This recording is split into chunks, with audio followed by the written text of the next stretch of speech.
5 tahun yang lalu, menjelang pemilu seperti ini, saya mengadakan deklarasi besar-besaran di Sentul untuk mendukung Pak Jokowi. Waktu itu Pak Jokowi punya program yang sangat besar, terutama revolusi mental dan pertumbuhan ekonomi yang tinggi. Saya membayangkan 5 tahun Pak Jokowi menjabat presiden, ekonomi Indonesia akan maju dan mental bangsa Indonesia akan jauh lebih baik. Tapi ternyata tidak terbukti. Sehingga harapan saya tahun ini mestinya pendapatan per kapita Indonesia sudah 7.000 US dollar per tahun.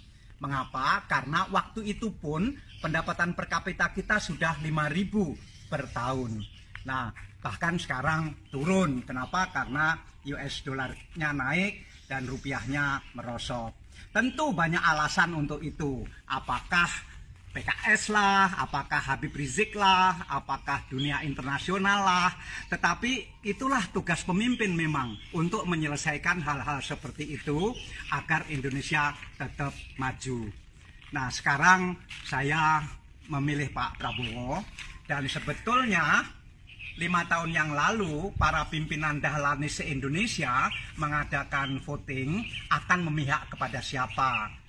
Dan keputusan mereka sebetulnya harus memihak ke Pak Prabowo. Tapi karena saya melihat Pak Jokowi, maka waktu itu saya veto bahwa kita harus memihak Pak Jokowi. Kali ini giliran saya yang mengikuti para pimpinan Dahlanis tersebut.